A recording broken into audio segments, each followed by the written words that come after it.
Portland State is being federally investigated for alleged anti-Semitic harassment. We will walk you through the details of that investigation. Let everybody know that you don't have to hide. You don't have to be anywhere. Protesters gathered in Gresham for yesterday's nationwide movement billed as A Day Without Immigrants. Coming up at 6:30, we'll take you to this local movement.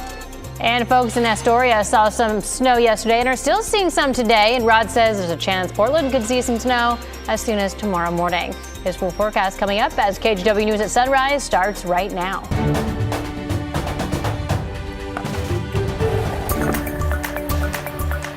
Good morning. It's Tuesday, and I'm China Green. And I'm Drew Carney. Chris McGinnis and Rodney Hill also standing by. So, Rod, you definitely caught my attention about an hour ago when you said, I think we could see sticking snow on the valley floor this time tomorrow. Oh, those words always catch your attention. Boy, it works every time. Here's a look at radar this morning. We've been talking about the snow they had yesterday along the north coast and from Tillamook up to Astoria. Radar showing more snow activity in white at this hour. Now here in the valley, we're mainly dry, light winds and partly cloudy skies. That has all combined to give us one of the colder starts we've had during this recent run of cold weather. It's now 26 in Battleground, 27 in Wilsonville. Again, we're dry, but there is concern that we could have icy patches from wet roadways last night that eventually froze over. 30 degrees in Salem. So KGW weather impact alert up for the potential black ice or icy spots this morning. Otherwise, it's dry. It's all quiet. We're right around freezing out of PDX. 40 degrees at noon, and like yesterday, a shower threat, but really lots of dry time. I have our high at 44. Chris, I know the snow along the north coast is causing problems. Yeah, again today. And with that, we start off with a list of school delays. Jewel, Nestucca Valley, Warrenton, Hammond, all on 2-hour delays. The list a little too long to mention, but it is running there across the bottom of your screen. The Camas District also on a 2-hour delay this morning. Photojournalist Eric Patterson was out just a little bit ago. This was video of a Peabody de-icer down on NATO Parkway.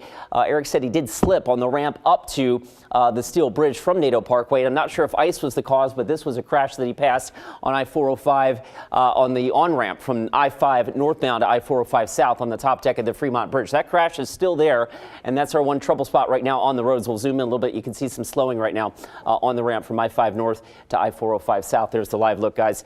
Watch your speed out there this morning. I slipped on my exit ramp as well, so there are going to be some icy patches on the roads locally. Back to you. All right, thank you, Chris.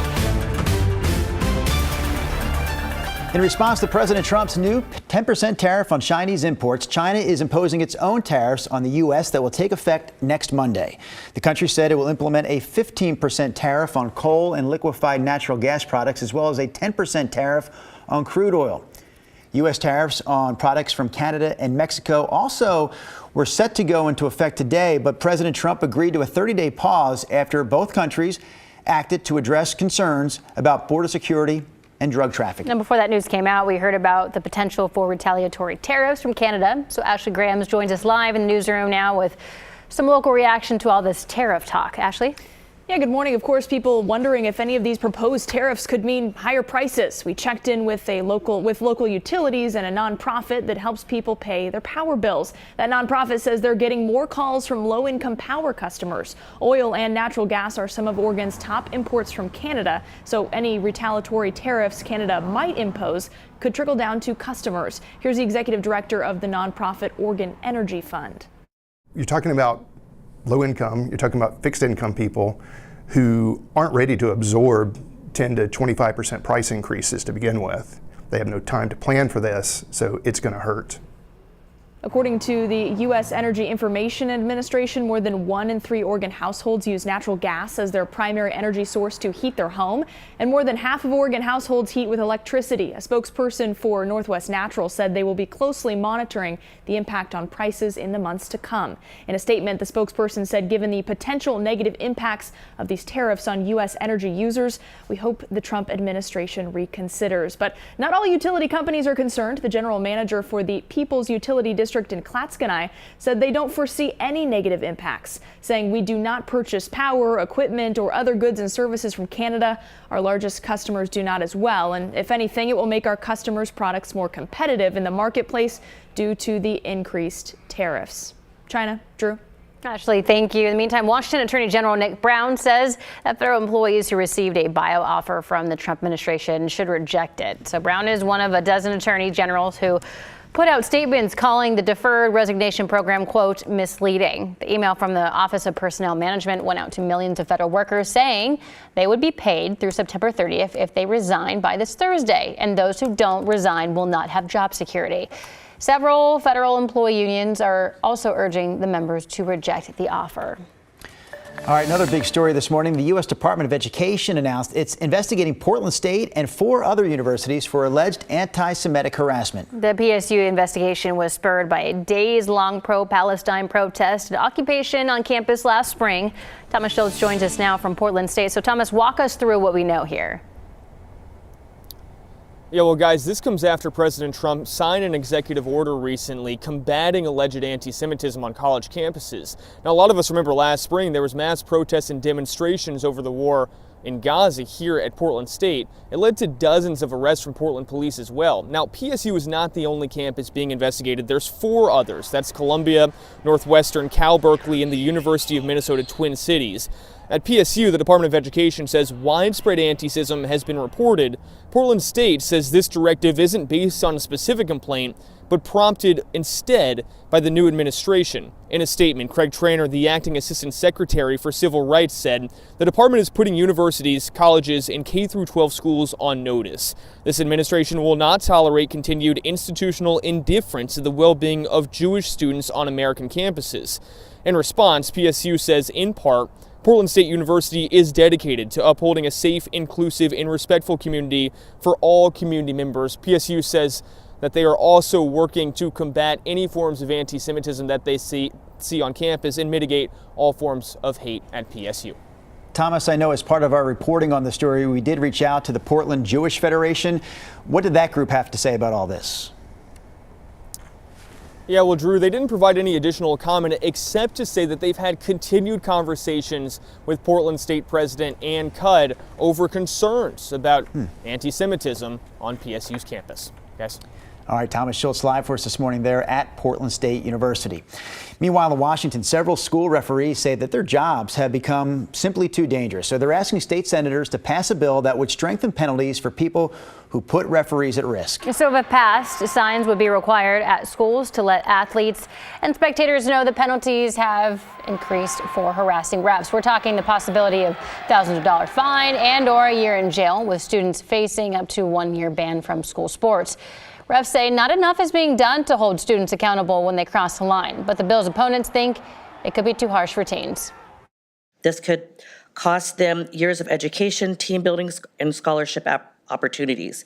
It will also increase dropout rates, lead to isolation, and worsen mental health. So we certainly need that extra protection and ability to make sure that that doesn't allow it to be continued.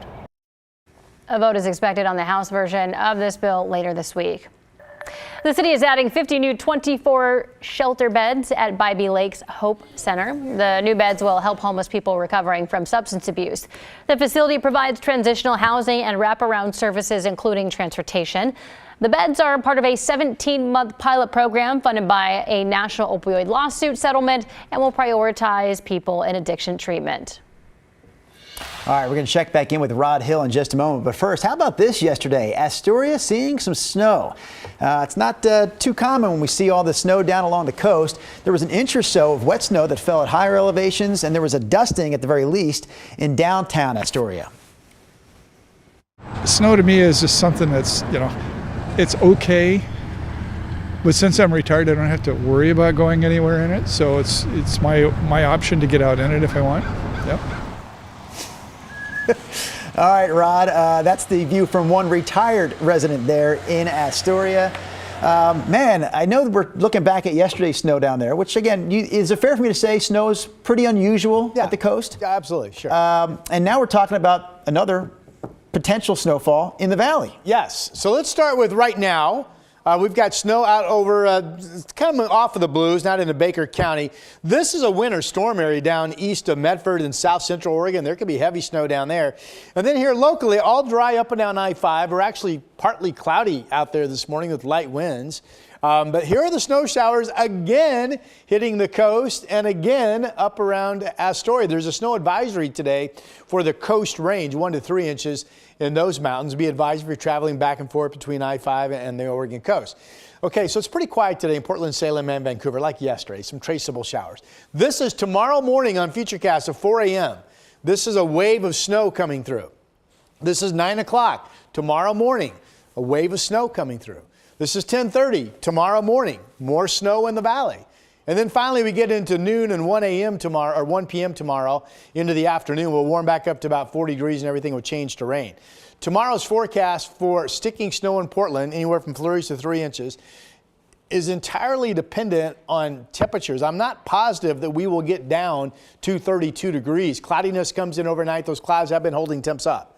So we'll get up tomorrow morning, we'll see what the temperature is. If it's 30, 31, 32, then we're on. And we have a good chance of seeing some sticking snow at lowest elevations tomorrow morning. For today, we're dry, but we're concerned about black ice or icy spots because of wet roadways that froze and glazed over overnight. So watch out for that. KGW weather impact alert out the door for that reason. 40 at noon, no concerns, just some scattered, mainly light rain showers around. Here are the cold temperatures with that ice threat, including 27 Scappoose, Beaverton, Tigard, and Wilsonville. We have 27 in Kaiser. We have 30 degrees in Salem. Later today, again, the heavy snow areas in south central Oregon and then some of that over in the southeastern areas. Here on the west side, we'll be back up to 40 degrees. We do have the KGW weather impact alert up tomorrow morning for that threat of sticking snow. We'll get up to at least 40 tomorrow afternoon, and that is your update for now. Rod, we've got a traffic alert on the Fremont Bridge, and I think it's pretty safe to say that ice may be a cause for this. We've got one wreck on the ramp from I-5 north to I-405 south. So that's leaving the Rose Quarter and heading up to the Fremont Bridge on the top deck, right? So that wreck is over on the right-hand shoulder. Eric Patterson passed that just a little bit ago, and he did mention there are some slick spots there. Farther west on I-405 south, this is near the Burnside Couch exit ramp. You can see some activity there over on the left-hand side of your screen. So it appears that we've got a crash there as well. Again, I passed a slick spot on the 405 north exit ramp to Salmon Street. So roads are a little slick this morning. This is a different perspective here with another ODOT camera. And you can see, again, emergency crews out there dealing with that pickup truck that hit the side of the road. So things are getting just a little slick in some cases this morning. We will keep you posted.